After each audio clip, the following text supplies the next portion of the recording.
Gorka Maneiro, bienvenido a Línea Clara. Muy buenas, muchísimas gracias. Un placer.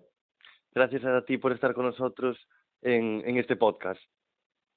Eres miembro del Consejo Asesor y docente en la Escuela de Negocios AC Leadership and Management y analista político en diferentes medios como Diario Norte, La Razón, el Huffington Post y Diario 16. Y has escrito el libro No apto para fanáticos. Has pasado por Efectivamente. Has pasado por la formación UPyD, has sido candidato al Endacari, diputado en el Parlamento Vasco y hasta has sido, candidato a la presidencia del Gobierno en el año 2016. ¿Cómo valoras tu paso por esa formación política?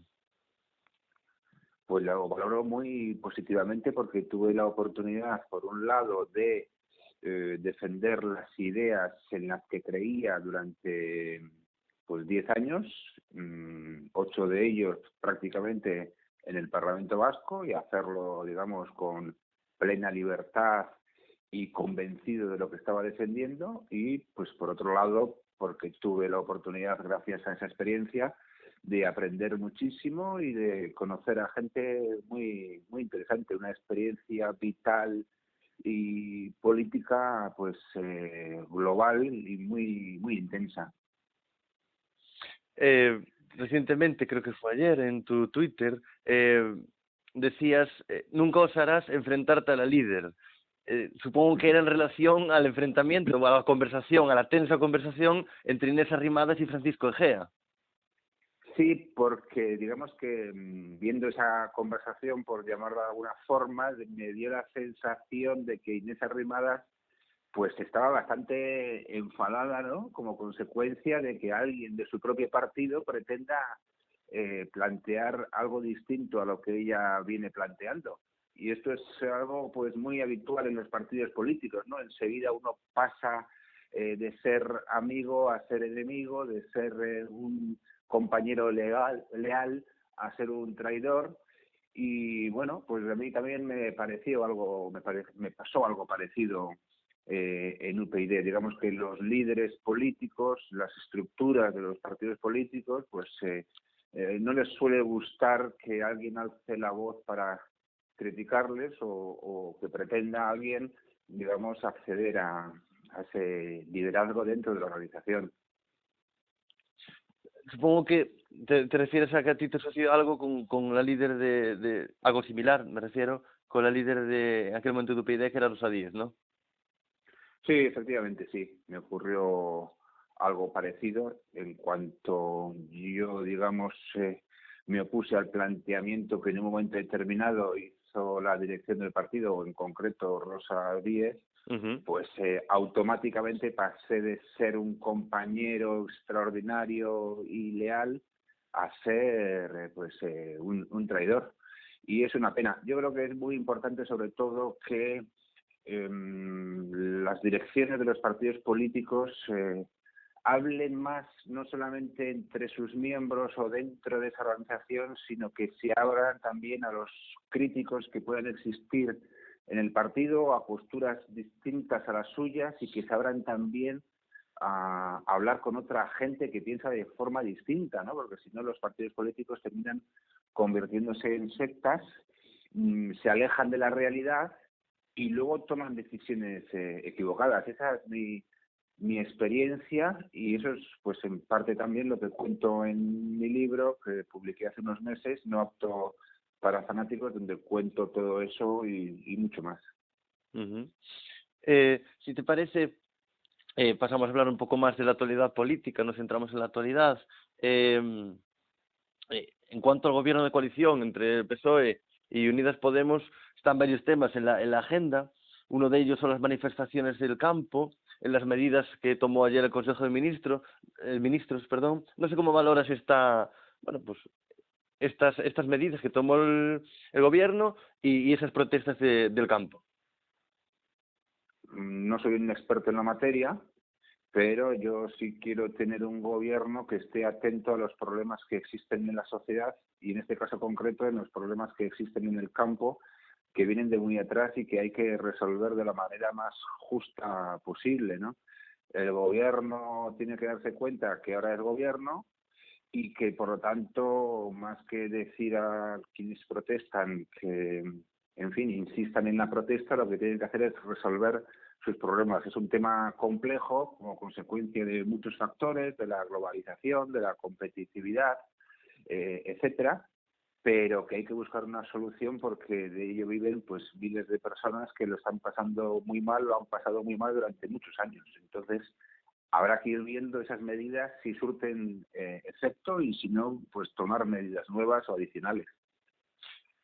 Hacía referencia, entiendo, a la filtración que se hizo de la reunión entre la ministra de Trabajo, Yolanda Díaz, y el vicepresidente Pablo Iglesias, donde, bueno, los sindicatos comentaron que el vicepresidente Iglesias les animó a seguir con las protestas. Te referías a eso, ¿no? Y que no Sí, podían ser... básicamente sí. Ajá.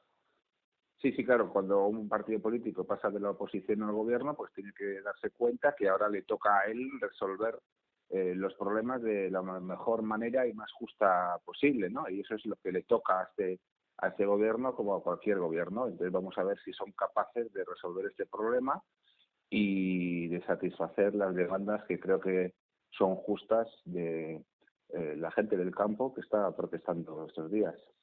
Uh-huh. Bueno, otro de los temas que están en la agenda mediática y otros temas que más importantes para este gobierno es esa mesa de negociación bilateral entre el gobierno de España y la Generalitat de Cataluña. Se reúnen esta tarde en, bueno, entre los dos gobiernos, y no sé cómo valoras esa mesa de negociación, los miembros que participan en ella y los objetivos de esta mesa. Bueno, la valoro negativamente porque no puede ser una mesa de negociación bilateral como si fueran dos gobiernos pues de dos países diferenciados.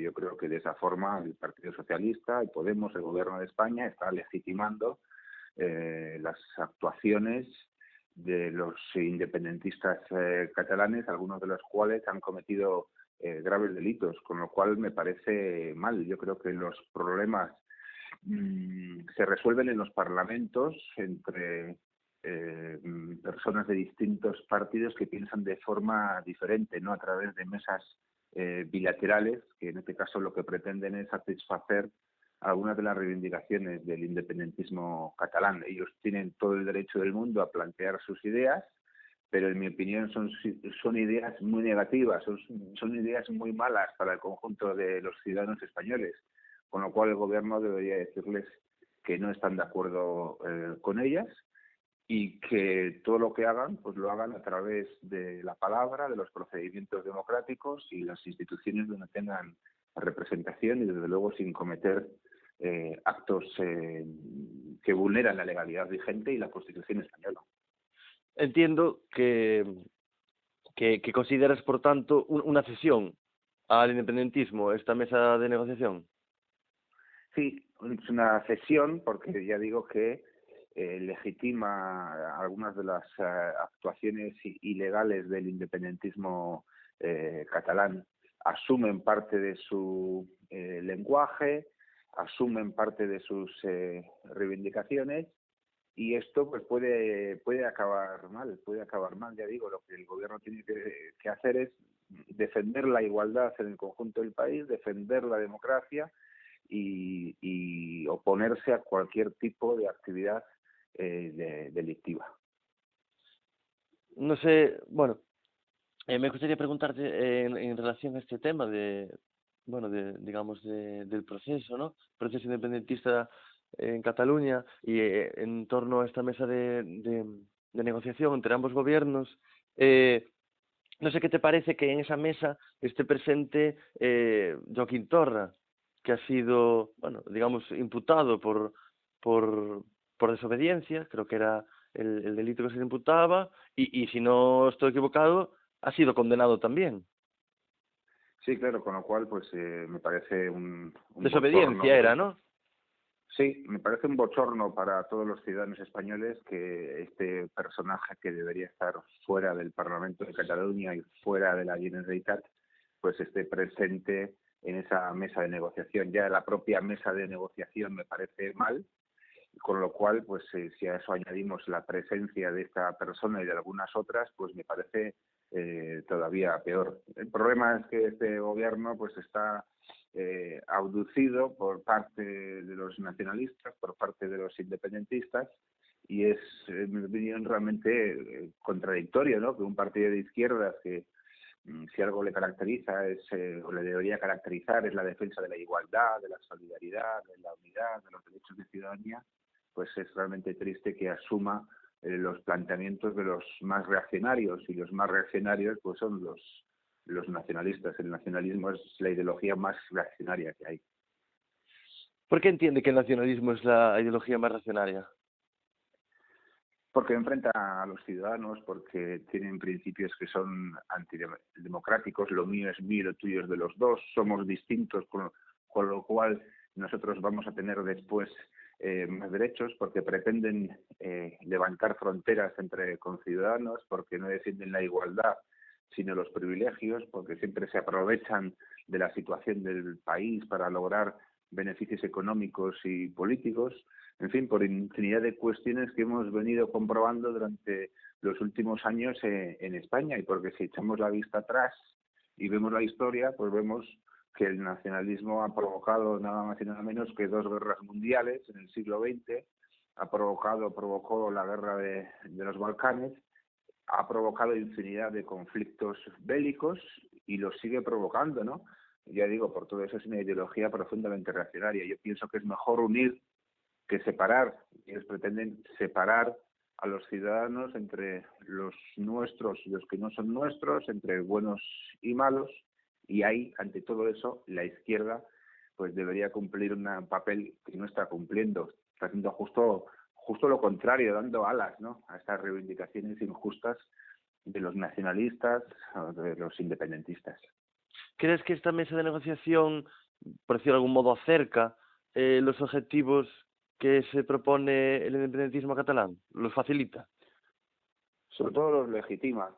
Ya veremos cómo acaba, porque lógicamente el independentismo, incluso aunque el gobierno actual fuera favorable a asumir algunos de sus planteamientos, pues tenemos la Constitución española, tenemos el Código Penal, tenemos la legalidad vigente, que seguramente impida que esos objetivos puedan ser alcanzados, ¿no? Pero entre tanto, lo que sí puede producirse es que la desigualdad aumente en España, que haya unos ciudadanos de primera y otros de segunda, y que pues los ciudadanos, digamos, que residen en determinado territorio tengan más derechos que los que residen en otro, ¿no? Cosa que ya existe en relación a los ciudadanos del País Vasco o de Navarra. En España cada vez hay más desigualdad, y yo creo que cada vez debería haber menos. Ese es el peligro, ya digo, sobre todo que legitima las aspiraciones de los independentistas como si fueran democráticas, como si fueran igual que las demás, cuando ya digo que en muchos casos son antidemocráticas, y desde luego son bastante peores ideas que las ideas que defienden la igualdad, la justicia y la solidaridad. En cuanto, si te parece, seguimos la conversación en torno a este gobierno de coalición, algunas das medidas anunciadas, más celebradas por el, bueno, digamos, el entorno político de este gobierno, es la subida del salario mínimo interprofesional. No sé cómo lo valoras. En principio me parece bien. Vamos a ver qué efectos produce, pero en principio me parece una medida que ya prometieron en su momento y que me parece apropiada, sobre todo en el momento actual donde hay tanta gente que está trabajando en empleos precarios y que están cobrando una miseria. Parece una injusticia que debe corregirse, no ya el paro, que también, por supuesto, o el paro juvenil, sino, ya digo, gente que incluso trabaja, pero trabaja en empleos precarios y está muy mal pagada, por no hablar de los falsos autónomos, de los fraudes laborales, etcétera, etcétera. Me parece una medida acertada, y vamos a ver qué efectos produce. Yo creo que hay mucha gente que está intentando azuzar el miedo en relación a esta medida, pero yo creo que es una medida que puede ser considerada justa y esta sí propia, ¿no?, de un partido político que se considere de izquierdas, progresista, etcétera. ¿Cuál es tu opinión acerca de, bueno, de las medidas que presentó el ministro de Consumo, Alberto Garzón, en torno al juego, a las apuestas? Bueno, pues que prometió una cosa y no llegó a alcanzar ni la mitad de lo que prometió, con lo cual se demuestra que una cosa es predicar y otra dar trigo, ¿no? Eso por un lado. Y en relación a las medidas, ya digo que tampoco soy un experto en la materia. Me parece que el juego, desde luego, puede ser un grave problema social y habrá que ponerle coto de alguna manera. No sé si la fórmula es esta o habrá que buscar fórmulas más ambiciosas, pero desde luego es un problema social que hay que resolver a través seguramente de cambios legales y también a través, como siempre, como no, pues a través de la educación, que es al fin y al cabo el mejor instrumento que tenemos en una democracia para mejorar la vida de la gente y que la gente pueda vivir mejor e incluso ser más feliz. Rápidamente, para terminar con estas medidas, digamos lo que conforma la agenda de ese gobierno, están anunciando en las últimas semanas la ministra Irene Montero, la ley de libertad sexual, a lo que se ha filtrado a los medios, lo que se ha anunciado en el Congreso. ¿Qué le parece estas medidas? No, tendría que ver qué medidas son. Creo que bueno, hay todavía cuestiones pendientes en relación a la igualdad de hombres y mujeres, pero en todo caso tampoco creo yo que haya que vender España como si fuera un país, ¿no?, donde en fin hubiera injusticias terribles en relación a esta cuestión. España es un país avanzado en esa cuestión, hay que seguir avanzando más, que haya la mayor igualdad posible, y todo lo que vaya en esa dirección me parecerá bien, siempre que no sea pues pura demagogia, ¿no?, o puro exceso retórico y práctico. ¿Cómo cómo valoras bueno, el movimiento feminista, bueno, sobre todo en España, ¿no? Bueno, hay de todo, ¿no? Hay varios tipos de feminismo. El feminismo clásico me parece que hizo una labor extraordinaria en España y en otros países europeos y de otras partes del mundo. Defender que hombres y mujeres tenemos los mismos derechos, que tiene que haber absoluta igualdad, de tal forma que cada uno de ellos y ellas pueda, en función de su valía personal, aspirar a todo lo que se proponga.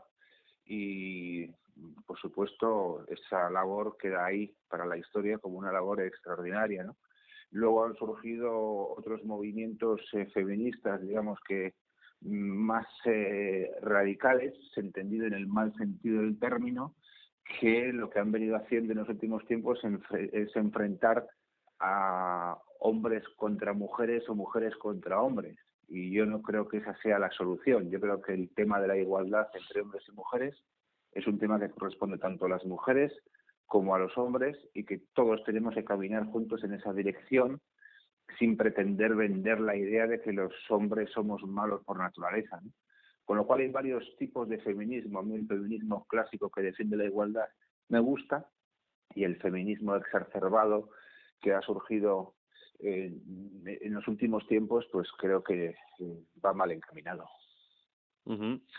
¿Cómo, después de hablar de estas medidas, de esta, digamos, agenda del gobierno, agenda de que ellos llaman progresista, usted cree que este es un gobierno de izquierdas? Es un gobierno de izquierdas nominalmente, es decir, de izquierdas, de la izquierda oficial que actualmente se vende en España, pero no la izquierda que debería ser la izquierda de verdad y que siempre fue, ¿no? Es decir, la izquierda que defiende la igualdad, que defiende la solidaridad, que defiende la justicia social. Yo creo que esos principios este gobierno no los cumple, sobre todo en relación a su posición con los nacionalistas y con los independentistas que pretenden romper España. Ya digo, yo creo que alguien que pueda considerado de izquierdas no puede aceptar los planteamientos de los nacionalistas y de los independentistas, porque la izquierda y el nacionalismo son conceptos antagónicos. Con lo cual, este gobierno se autodenomina progresista, se autodenomina de izquierdas, pero es, ya digo, la izquierda oficial, la izquierda nominal, no se corresponde con lo que creo que la izquierda siempre fue, ha sido y debería ser. ¿Cómo analizas los resultados de Vox en las últimas elecciones generales? ¿Entiendes que está relacionado con el movimiento independentista en Cataluña? Bueno, en parte sí.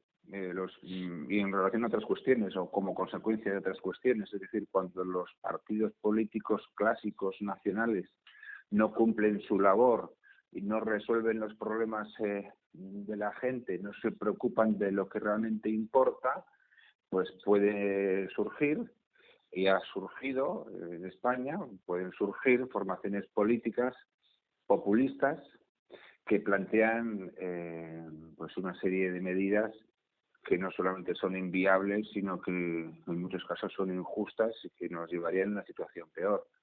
Ya digo, surgen partidos populistas de izquierdas y de derechas, en general porque los partidos tradicionales, clásicos, pues no han cumplido su labor.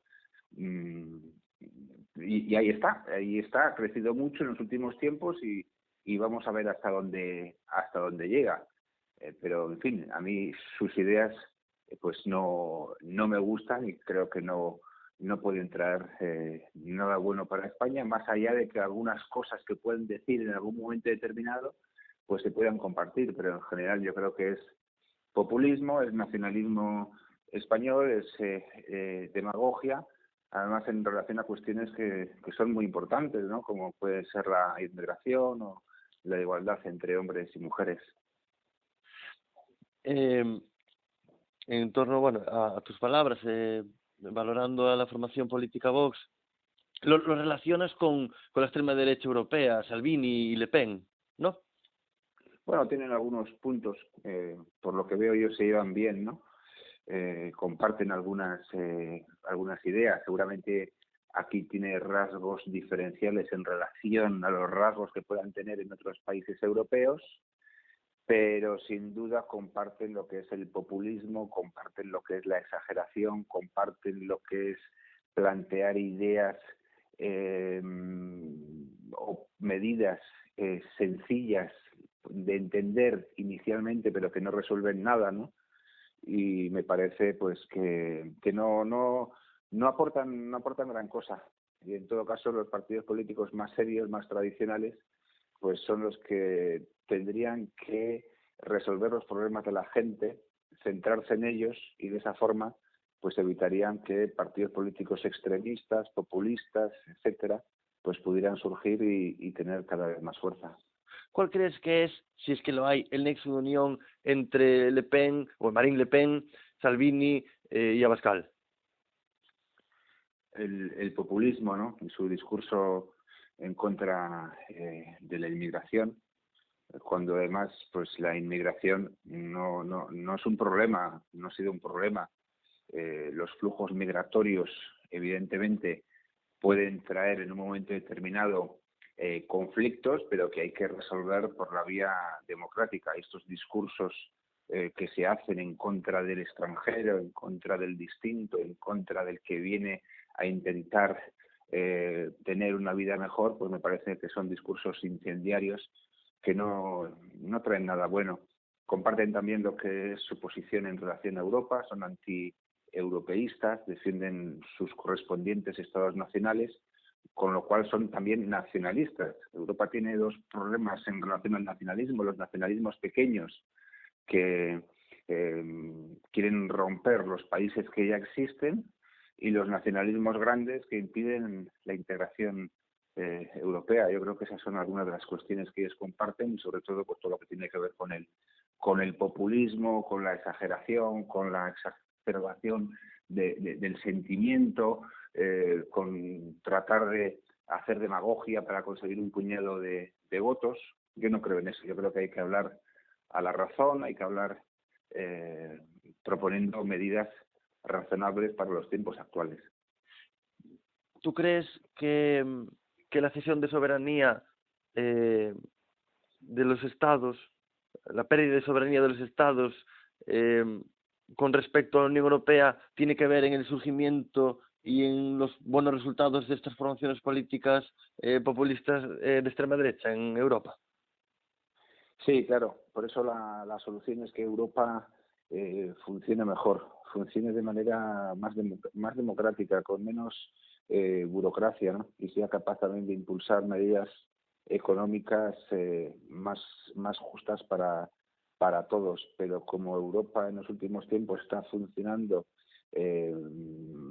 peor que mejor, como consecuencia de eso hace que en algunos países surjan partidos políticos que lo que pretenden es levantar fronteras e impedir esa integración europea. Yo creo que la integración europea es muy positiva, hay que seguir dando pasos de tal forma que pues todos seamos al final ciudadanos europeos. Ese es el espacio al que deberíamos aspirar. Sin embargo, ellos pues son nacionalistas franceses, son nacionalistas italianos, son nacionalistas españoles que vienen a plantear que no, nosotros vamos a resolver todos los problemas sin tener que compartir nada con el resto de países de Europa. Y eso es una grave equivocación. En el mundo globalizado actual lo que hay que hacer es derribar fronteras en lugar de levantarlas o impedir que se derriben.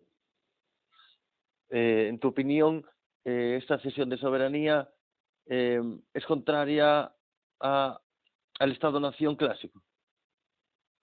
Bueno, en los últimos tiempos, claro, el Estado-Nación está en crisis como consecuencia de que se están dando pasos para construir organizaciones o instituciones o espacios más amplios de convivencia, en este caso en Europa, ¿no?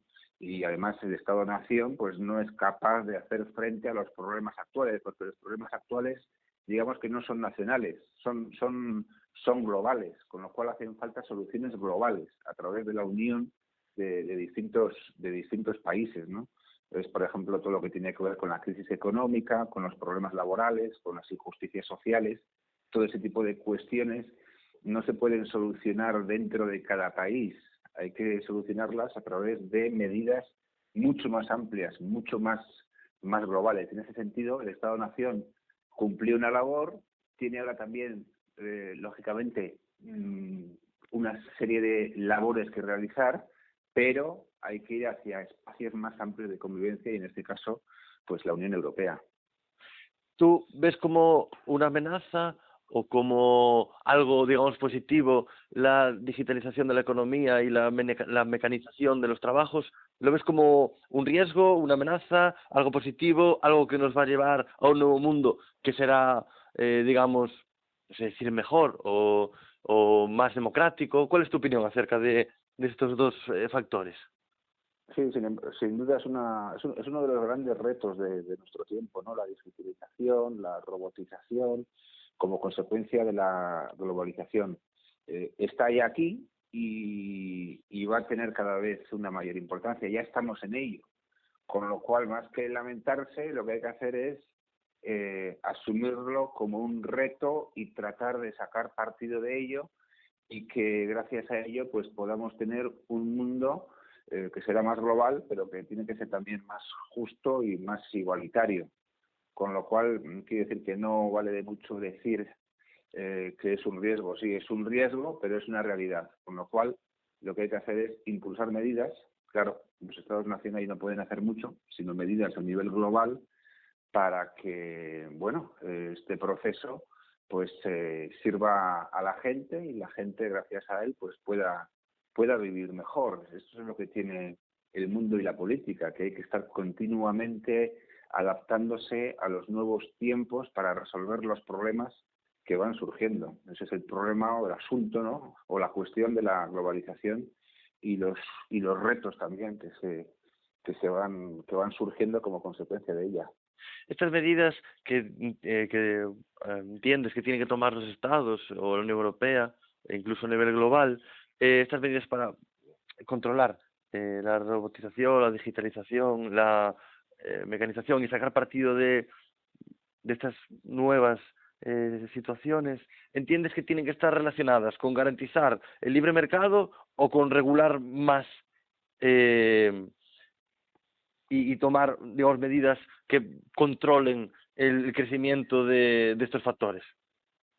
Pues ambas cosas. Yo creo que el libre mercado pues es una realidad, pero también hay que impulsar regularizaciones y leyes económicas justas que permitan que nadie se quede atrás con sus derechos laborales y sociales atropellados o vulnerados. Una combinación de ambas, pero sin duda hay que regularlo, ¿no? O sea, no, esto no puede ser la ley de la selva, ¿no? Que cada uno haga la guerra por su cuenta y sálvese quien pueda de toda la vida, ¿no? Eso no puede ser, con lo cual pues los estados y los organismos internacionales tienen que impulsar pues leyes, regularizaciones para que todo este proceso sea justo. En tu opinión, la última entrevista que hacíamos hace un mes con Juan Soto Ibars, en su opinión, entendía que estamos yendo hacia una nueva forma de Estado-nación, una nueva forma de estados, digamos, multinacionales, organizaciones internacionales, como puede ser la Unión Europea, etcétera. ¿Cuál crees que es el papel en el futuro cercano de los estados? ¿Tienden hacia esa desaparición? ¿Cuál es tu opinión? Yo creo que hacia ahí deberían ir, aunque en los últimos tiempos se está produciendo un retraimiento, ¿no?, de los estados-nación ante los retos de nuestro tiempo, ¿no?, como consecuencia de que hay partidos políticos que vienen a decir, no, todo esto lo resolvemos mejor nosotros, pero yo creo que la globalización lo que hace es que los estados-nación tengan cada vez menos poder, menos capacidad de influencia, menos capacidad de resolver las cuestiones, porque las cuestiones son globales, con lo cual no es que vayan a desaparecer de un día para otro, pero sí que me parece razonable que a través de un proceso de traslado de competencias hacia organismos más amplios, pues se vayan en parte diluyendo, ya digo, dentro de todo esta globalización que se ha producido en los últimos tiempos. Y esto yo creo que puede también ayudar a resolver algunos otros retos de nuestro tiempo, como puede ser la pobreza en la que se encuentran millones de personas y la diferencia entre países pobres y países ricos. Yo creo que esa también debería ser, sin duda, pues una de las cuestiones que debería intentar al menos resolverse, porque hay mucho que mejorar en ese asunto. Está casi todo por hacer, ¿no? Y creo que este proceso pues podría ayudar a ello. En este programa nos gusta terminar, a realizar la última pregunta a nuestros entrevistados, eh, para conocer su opinión con respecto al futuro cercano. Una valoración general de cómo ves el futuro. ¿Eres optimista? ¿Lo vives con miedo, con temor? Miedo y temor no. Miedo y temor no. Sí que he hablado últimamente con bastante gente y algunas de esas personas pues sí que tienen miedo en relación a la situación en la que estamos viviendo, a la situación en la que se encuentra España, a la situación en la que se encuentra Europa, los problemas que tenemos, al paro, a la precariedad, a la desigualdad. Sí veo que hay gente que está preocupada o incluso con miedo en relación también al independentismo catalán. ¿Qué va a pasar con todo eso? Pero yo no tengo miedo, yo quiero ser optimista. Creo que estamos en un proceso de cambio constante, y creo que, en fin, con nuevos líderes políticos tanto en España como en Europa, podríamos sin duda resolver algunas de las cuestiones que enfrentamos, ¿no?, que estamos enfrentando en los últimos tiempos. Está todo muy cambiante y digamos que casi puede pasar cualquier cosa, pero yo quiero ser optimista y espero que la ciudadanía en general responda adecuadamente a los grandes retos de nuestro tiempo. Pues nada más, Gorka Maneiro, solo agradecerte el que hayas accedido a realizar esta entrevista aquí en Línea Clara. Ha sido un placer conversar contigo. Igualmente, un placer y hasta cuando queráis. Muchas gracias, Gorka. Un saludo afectuoso. Un abrazo fuerte, Alejandro. Un abrazo. Un abrazo.